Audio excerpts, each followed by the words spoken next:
So Liverpool back in action today, and I know that transfer season is fun, it's interesting, there's an awful lot to talk about, but I really have to say that I do much prefer the matches, and so even if it's a pre-season match, I was very much glad that Liverpool were back in action today. And of course, it's unfortunate it's ended in a defeat, a 4-2 defeat to AC Milan in Hong Kong, and I'm pretty sure even though pre-season results are not the be-all and end-all, Arne Slot never likes losing, does he? So he won't have been particularly happy about that. But of course, it's more minutes into the legs of the players, a bit more physical preparation. It's also a chance for the manager to learn some things about his squad and what really needs to be tweaked and worked on before the season comes around, because that is coming around pretty quickly. And I think in terms of that, one of the key takeaways for Arne Slot from today's game really would have been the fact that Liverpool looked to me so easy to counter on throughout that game. I mean, Milan were just brutal really with the ease with which they were cutting through Liverpool at will when they'd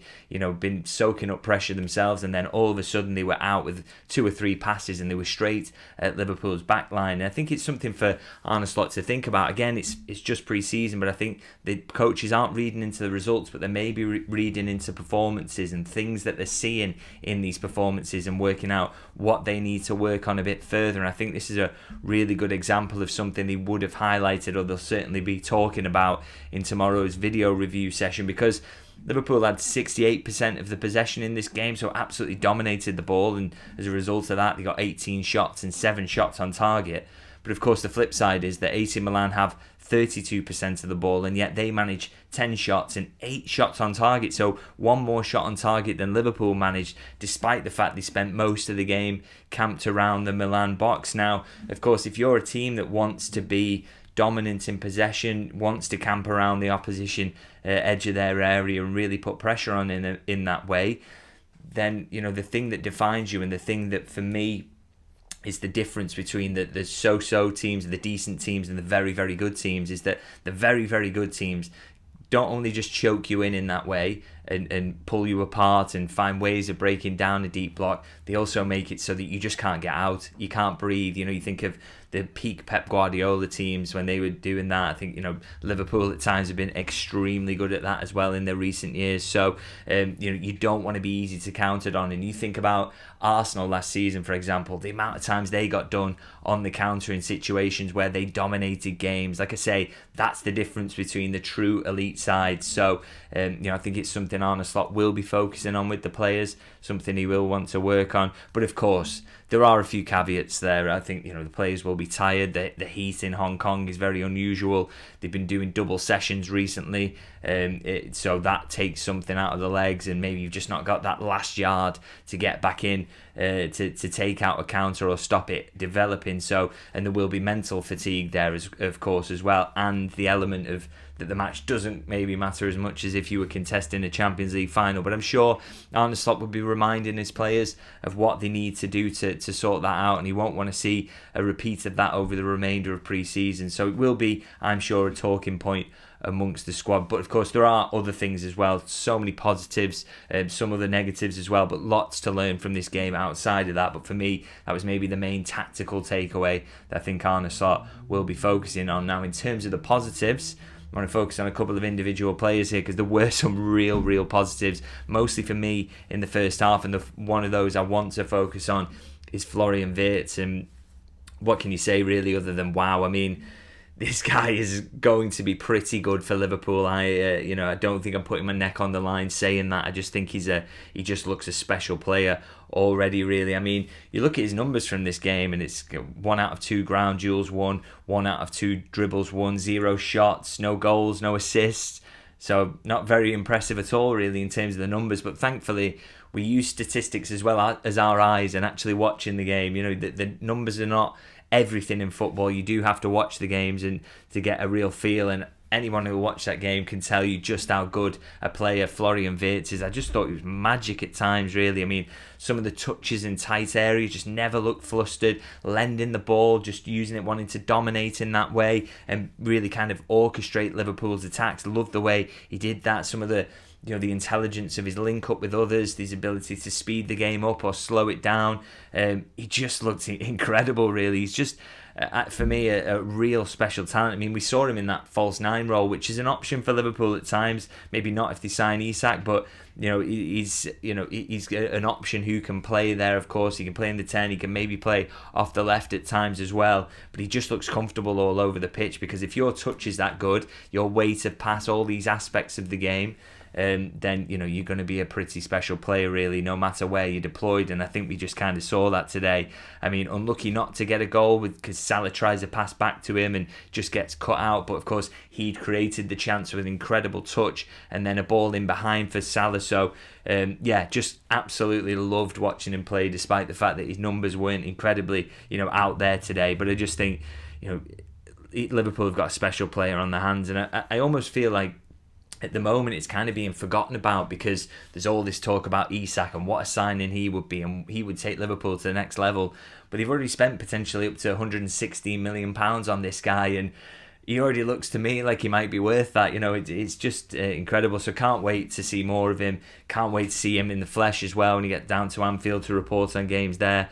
As much as all this Isak stuff is kind of getting all the hype at the moment, don't forget about this guy. And I think today showed you why, because he was absolutely amazing, and really, really excited to see more from him. And I could say pretty similar things about Rio Ngumoha. Now, I didn't kind of plan to talk about him in this video. I don't want to talk about him all the time. He is just 16 years old. I don't want to put too much pressure on him. You don't want to overhype these youngsters, because you put them in a position where they can't deliver on all that expectation, because the expectation's too high. But he's just going to have to stop playing quite as well in these pre-season friendlies, and then maybe he'll get a little less hype. Now, his numbers were outstanding along with his performance, so created the most chances in that first half with 2, won the most duels with 4, completed the most dribbles with 3. And the thing I loved the most, we saw all the old tricks that were already, I say old tricks that we used to. I mean, he's made like 3 appearances to the Liverpool first team, but you know what I mean by that. All the things we're familiar with, but he showed kind of a new string to his bow today.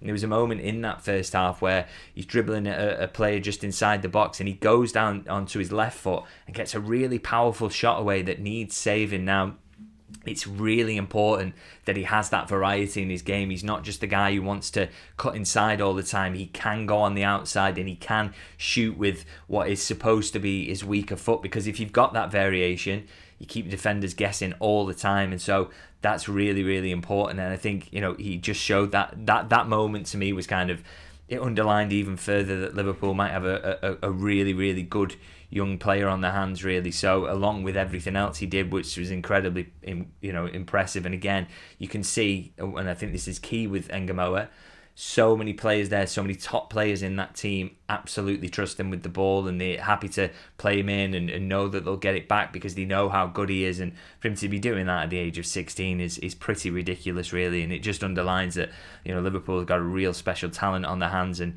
very excited to see where that goes. Now, I did say in previous videos, he's putting himself in a position to get minutes in the domestic cups, and he's just starting to wonder with the level of his performances here, could he do a bit more? Could we see a bit more of him maybe in the Premier League from time to time? Not necessarily starting games, but as a sub pretty frequently. Is there, moments for him in the Champions League or whatever? How close is he to this first team? That we will only kind of learn that when the season starts, but I'm interested because he doesn't look a million miles off it, does he? With the quality of his performances, he doesn't stand out. He doesn't look like a 16-year-old there. So very interested to see what Liverpool do. And also kind of around this debate, really, and this is an interesting one. I want your thoughts on this in the comments, guys, actually, because this is one I can't kind of wrap my head around and don't have any insight to offer on it, really. If Liverpool do sign Alexander Isak and they get that over the line, are you happy for them to go into the season with 4 attackers? And is that something you think they might be thinking about? Because I just look at how close Ngumoha is, what he's doing at the moment. I think about the amount of money they would have to spend to get Isak. Do they have enough money then to have another option on top of that? I don't think they maybe need the 6 they had last season. Chiesa barely played, and I'm happy for Ngumoha to come into that role. But do they go from 6 to kind of 4 plus Ngumoha, plus maybe Frimpong as a winger as well? Very interested to see that. Is that enough depth for them? Would that be too big of a worry in terms of the depth there if they were to do that? Or do you think because the level and the quality of the 4 senior options plus Frimpong plus Ngumoha, Is that enough? I don't know myself, and as I say, I have no insight to offer on that in terms of what the response to getting Isak would be, in terms of what the rest of the business would look like. I really don't know, and I'm always happy to admit when I don't know something. So I think it's an interesting debate, as I say, and I would love to hear your thoughts on that. Is Ngumoha ready to play that sort of role? Is Frimpong good enough to be a winger that consistently in the team? Do let me know your thoughts, because I really don't know where my thoughts are on that one now. So moving away from the attack anyway as well, and I think one other talking point I want to discuss before I wrap things up is what's going on at centre half for Liverpool. Now, of course, you had Virgil in the first half playing there. You had Ibrahima Konate in at centre back in the second half, but alongside them throughout the game, just a mixed cast of characters. We saw Gravenberch there, we saw Simic. I think Morton might have done a bit as well, and for me, it just kind of underlines that Liverpool do need to do something at centre-half. Obviously, Joe Gomez has been sent home for the tour now with what's described as a minor Achilles issue. We'll see how minor that is. But as I say, I just think it underlines that Liverpool need to do something at centre-half, and I'm not just reacting to that injury because it could be short term. It is clearly something Liverpool need to address. Now, I know there's been talk already, and I've seen it on social media, of Liverpool have to sign 2 centre-backs, and I still personally feel that is quite unrealistic to expect that, because they only use 2 at a time. If Gomez is fit, and you hope he'll be fit for more of this season than he was the last, then you've got too many. You've got not enough to you can't keep them happy, because that there's not enough minutes to kind of go out when you only use 2 centre halves. So I think if you really want to make 2 changes, you want to add 2 centre backs, I think you have to sell Gomez, and it doesn't feel like anything's happening there at the moment. So for me, I struggle to see a world where they sell 2 just on the sign 2, just on the basis that Gomez, he gets injured a lot. That's not really how clubs tend to work, and they will tend to side on, well, Gomez should be able to pick up at least this amount of minutes. So, but one thing I think we can all agree on is that they definitely need 1 centre half at the minimum, absolutely. And again, it underlined it today. I mean, yes, Endo can do a bit there, but Gravenberch absolutely can, and there's a lot, there's overwhelming amount of options in that midfield area now, which may allow you to use them there more, but they need at the very least 1 more centre back for me. Now, of course, we know that Mark Guéhi is absolutely liked. Liverpool at the moment, not any firm approach on that one, but they just definitely admire him from afar, and he's 100% an option for them in this transfer window.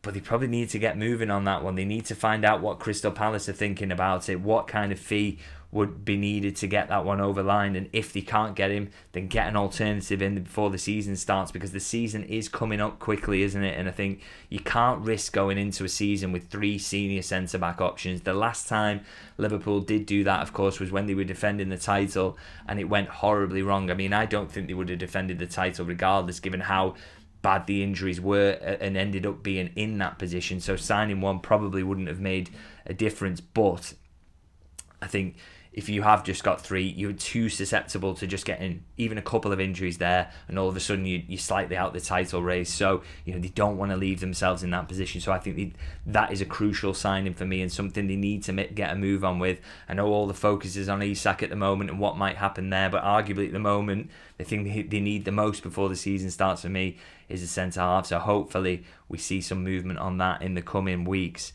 But I'm going to wrap it up there anyway and say, I'm focusing on negative at the end there, but a very good run out for Liverpool. I would say a great experience for the fans in Hong Kong, who I thought were fantastic in that, to get to see the stars up close. As I say, important run out, some stuff to work on tactically, some things learned, so that's all important. And I love the tributes to Diogo Jota as well. Fantastic that fans over in Hong Kong could get involved in that, and I'm sure the fans in Japan will do something similar as well. So that was fantastic to see. But of course, now the focus is moving on to the Japan, the next leg of the pre-season tour, that game against Yokohama, and then we are only 3 weeks away from the Premier League season starting, which just seems absolutely mad, but it's coming around quickly, isn't it? So that's coming soon. So we've got lots to look forward to. So I'm going to wrap it up there and say, if you guys can like and subscribe, let me know your thoughts on all that in the comments. Let me know all your thoughts on that pre-season friendly, what you think about centre half, Ngumoha, Wirtz, who else stood out for you. Always interested to hear your thoughts. And as I say, if you can like and subscribe, I'll be massively appreciated, and I'll see you guys very soon.